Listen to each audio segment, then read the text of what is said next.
तुलसी के पास दिया जलाने से क्या फल मिलता है, जानिए श्री कृष्ण क्या कहते हैं। दोस्तों, एक समय की बात है, देवी सत्यभामा भगवान श्री कृष्ण के पास आकर उनसे पूछने लगती है, हे स्वामी, मेरे मन में कुछ प्रश्न उठ रहे हैं, कृपया मेरा मार्गदर्शन करें। तब भगवान श्री कृष्ण बोले, सत्यभामा, क्या है तुम्हारा प्रश्न, कृपया बताओ तो तुम्हारे प्रश्नों का निवारण करके हमें प्रसन्नता होगी। तब सत्यभामा कहती है, हे स्वामी, तुलसी के पास दीपक जलाने का क्या महत्व है और रोज शाम को तुलसी के पास दीपक क्यों जलाया जाता है, इससे मनुष्य को कौन सा फल प्राप्त होता है, तुलसी के पास दीपक जलाने की विधि क्या है तथा दीपक लगाते समय कौन से मंत्र का उच्चारण करना चाहिए, कृपया आप मुझे विस्तार से बताइए। तब भगवान श्री कृष्ण कहते हैं, देवी, आज तुमने समस्त संसार के कल्याण की भावना से बहुत ही उत्तम प्रश्न किया है। तुम्हारे इस प्रश्न का उत्तर देने से पूर्व मैं तुम्हें एक प्राचीन कथा सुनाता हूँ, जिसे तुम्हें तुम्हारे सभी प्रश्नों के उत्तर मिल जाएंगे। शाम को तुलसी के पास दीपक जलाने से जो फल मिलता है, उसी का वर्णन मैं इस समय करूँगा, इसलिए तुम इस कथा को ध्यानपूर्वक सुनो। इस कथा को ध्यान से पूरा सुनने मात्र से ही मनुष्य 100 वर्षों तक तुलसी के पास दीपक जलाने का पुण्य प्राप्त होता है। फिर देवी सत्यभामा कहती है, मैं इस कथा को सुनने के लिए तैयार हूँ, कृपया आप इस कथा को मुझे कहिए। तब भगवान श्री कृष्ण देवी सत्यभामा को वह कथा सुनाने लगते हैं। हे देवी, पूर्व काल की बात है, दक्षिण दिशा में तुंगभद्रा नाम की एक बहुत बड़ी नदी है। इस नदी के किनारे पर हरिहरपुर नाम का एक अत्यंत सुंदर नगर बसा हुआ था। उसी नगर में मनोहर नाम का एक ब्राह्मण निवास करते थे। वह अत्यंत गुणवान, चरित्रवान, धर्म कार्य में लग करने वाले तथा वेदों के मार्ग पर चलने वाले थे। उन्होंने समस्त शास्त्र का अध्ययन किया हुआ था। उस ब्राह्मण की एक पत्नी थी, जिसे लोग दुराचार कहकर पुकारते थे, क्योंकि उसके कर्म ही उसके नाम के अनुसार थे। वैसे देवी अपने पति को अपमानित करती थी, अपने पति के लिए कुवाच्य कहती थी, पति को भयानक दुख देती थी, पति के लिए कभी भोजन नहीं बनाती थी। उसने उसके पति के साथ कभी शयन नहीं किया, कभी उसके साथ प्रेम से व्यवहार नहीं किया। पति के मित्र, परिवार के लोग घर पर आते तो वह स्त्री उनको अपमानित करके भगा दिया करती थी और स्वयं काम भाव से उन्नत होकर निरंतर अन्य व्यभिचारिणी स्त्रियों के साथ घूमा करती थी। उसके मन पति को छोड़कर पराय पुरुषों में लगा रहता था। उसने कभी भी अपने पति से प्रेम से बात नहीं की, किंतु पराय सुंदर सुंदर पुरुषों के संग बैठकर बातें करती थी। पराय पुरुषों को मोहित करने के लिए सज धज कर घूमने जाया करती थी। कभी वह वन में किसी वृक्ष के नीचे खड़ी रहकर सुंदर पुरुषों की राह देखने लगती थी। वह किसी दुष्ट पुरुष को मोहित करके उसके संग बहुविलास किया करती थी। फिर एक दिन वह वन में जाकर एक वृक्ष के नीचे खड़ी हो गई। उसका चित्त काम से भरा हुआ था। वह किसी सुंदर कामी पुरुष को वहां देख रही थी, किंतु बहुत समय निकालने के बाद भी उसे उस स्थान पर कोई पुरुष नहीं आया, इसलिए वह अत्यंत दुखी हो गई। वह प्रीतम की खोज में इधर उधर देखने लगी। उस दिन उसका सारा परिश्रम व्यर्थ हो गया। वहां पर खड़ी होकर वह नाना प्रकार की बातें कहकर विलाप करने लगी। आज तो इस मार्ग से कोई भी सुंदर पुरुष नहीं आया, अब मैं कैसे अपने काम शांत करूं, आज की रात कैसे बीतेगी। वह जोर जोर से विलाप करने लगी। इस जंगल में एक भयानक बाघ निवास करता था। उसके विलाप ने इस तरीके की आवाज सुनकर वह जाग गया और उछलकर उस स्त्री का भक्षण करने के लिए उसके पास आ गया। उसे भयंकर बाघ को देखकर उस स्त्री के पसीने छूटने लगे। वह थर थर कांपने लगी। वह स्त्री कुछ करती इतने में ही उस बाघ ने अपने पंजे से उसे घायल कर दिया और वह स्त्री जमीन पर गिर पड़ी। जमीन पर गिरते ही वह स्त्री चिल्लाते हुए बोली, यहाँ पर क्यों आया है, मुझे क्यों मार रहा है, मैं यहाँ पर अपने प्रियतम को खोज रही हूँ, तू मुझे छोड़ दे, मेरा भक्षण करके तुझे क्या मिलेगा। उस स्त्री की यह बात सुनकर वह बाघ एक बार क्षण भर के लिए रुक गया और हंसते हुए बोलने लगा, आज भी दाता ने तुझे मेरे लिए नियुक्त किया है। तेरी जैसी पापनी स्त्रियों का भक्षण करना ही मेरा काम है, तभी मुझे इस शरीर से मुक्ति मिलेगी। वह स्त्री कहने लगी, हे बाघ, तुम कौन हो? मुझे सच सच बताओ, तुम्हें किस कारण से बाघ होना पड़ा और तुम मुझे जैसी स्त्रियों का भक्षण क्यों करते हो? पहले मुझे सारी बात बताओ और फिर मेरा भक्षण करो। फिर वह बाघ कहने लगा, लगता है हे पापनी, मैं तुझे पूर्व जन्म का वृत्तांत सुनाता हूँ। किस कारण से मुझे बाघ होना पड़ा। पूर्व काल में दक्षिण देश में एक नदी थी। उस नदी के तट पर एक नगरी बसी हुई थी। इस नगरी में मैं निवास करता था। मैं एक ब्राह्मण का पुत्र था और नदी किनारे बैठकर यज्ञ करता था। मैंने उस जन्म में अनेक पापियों के लिए यज्ञ किया, उन पापियों के घर का भोजन किया। मैंने धन के लिए अनेक पापियों के कार्य किया। जिन वस्तुओं का दान ब्राह्मणों को नहीं लेना चाहिए, उन वस्तुओं का दान भी मैंने ग्रहण किया और दूसरों से धन लेता था, लेकिन कभी वापस नहीं करता था। इस प्रकार से पाप करते हुए मुझे बहुत साल बीत गए और मैं बूढ़ा हो गया।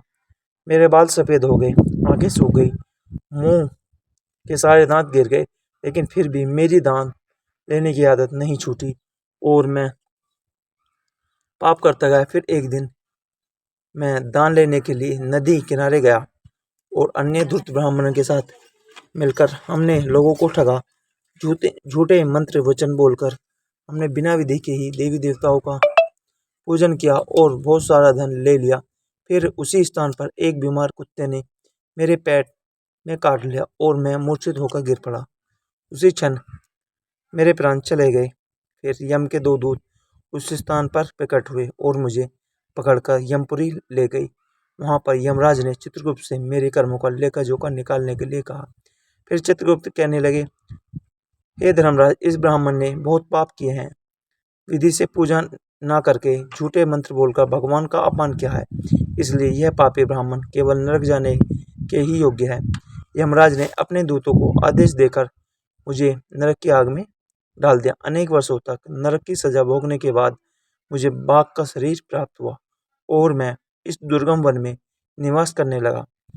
मैं अपने पूर्व जन्म के पापों को याद करके कभी महात्माओं, साधु पुरुषों, सती स्त्रियों का भक्षण नहीं करता हूँ। मैं केवल पापी, दुराचारी तथा उल्टा स्त्रियों का ही भक्षण करता हूँ ताकि मुझे पाप से मुक्ति मिल जाए। इस प्रकार से इस बाघ ने अपने पूर्व जन्म का वृत्तांत सुनाया और उस स्त्री से कहने लगा कि तेरे आचरण से तू उल्टा दिखाई पड़ती है।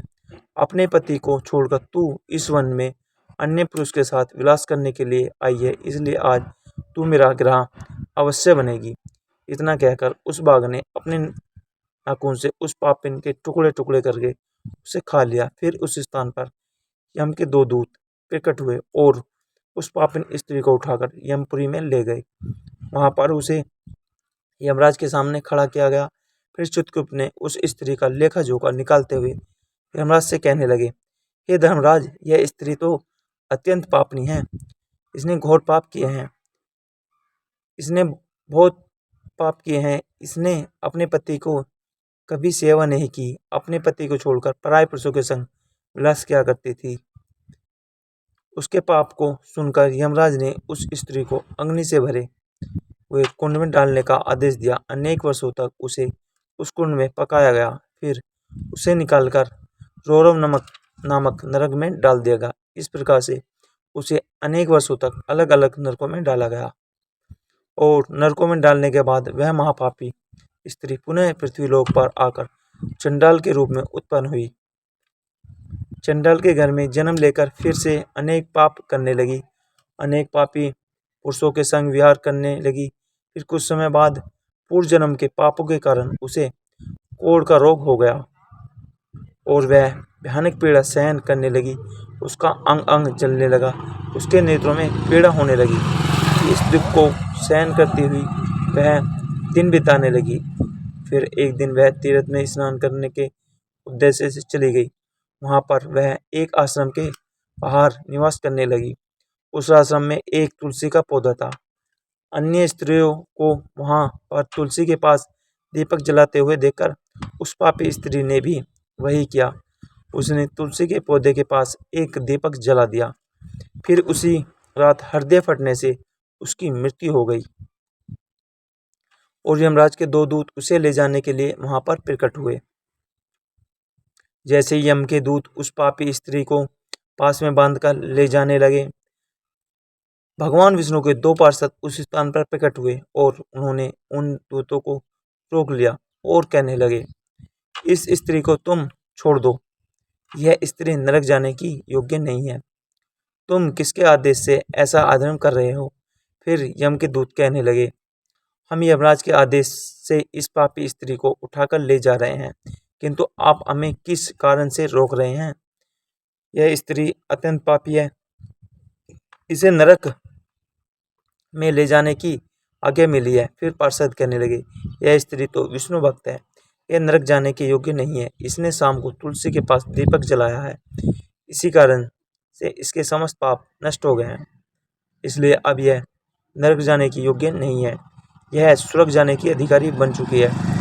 पार्षदों की बात सुनकर उस स्त्री को उस स्थान पर छोड़ दिया और लौटकर चले गए। वहां जाकर उन्होंने यमराज को सारा वृतांत सुना दिया। फिर भगवान विष्णु के पार्षद उस स्त्री को दिव्य विमान में बिठाकर स्वर्गलोक ले गए। भगवान श्री कृष्ण कहते हैं, हे देवी सत्यभामा, इस प्रकार से तुलसी के पास केवल दीपक जलाने मात्र से ही मनुष्य के सभी पाप नष्ट हो जाते हैं। जो स्त्री नित्य शाम को तुलसी के पास दीपक जलाती है वह सौभाग्यशाली बनती है। उसके पूर्व जन्मों के सभी पाप नष्ट हो जाते हैं, उसे सुख समृद्धि की प्राप्ति होती है। रोज तुलसी के पास दीपक जलाते समय इस मंत्र का उच्चारण करना चाहिए।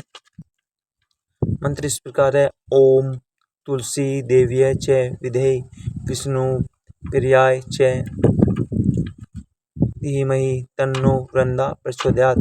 श्री कृष्ण कहते हैं, हजारों अमृतों के घड़ों से नहलाने पर भी श्री हरि को उतनी तृप्ति नहीं होती जितनी वह मनुष्य के द्वारा तुलसी का एक पत्ता चढ़ाने से प्राप्त करते हैं।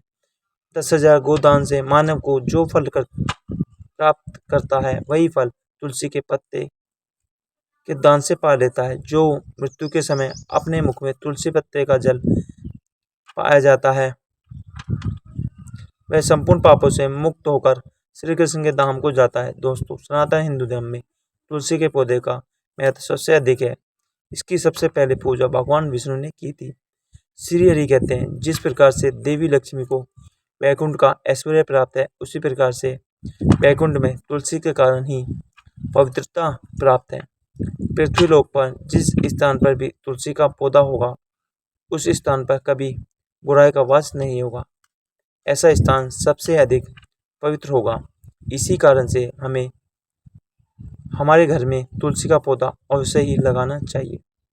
तो दोस्तों, इस प्रकार से भगवान श्री कृष्ण ने तुलसी के पौधे के पास दीपक जलाने का महत्व बताया है। मैं आशा करता हूँ कि यह कथा आपको पसंद आई होगी, और यदि आई है तो चैनल को सब्सक्राइब जरूर करें। जय श्री कृष्ण।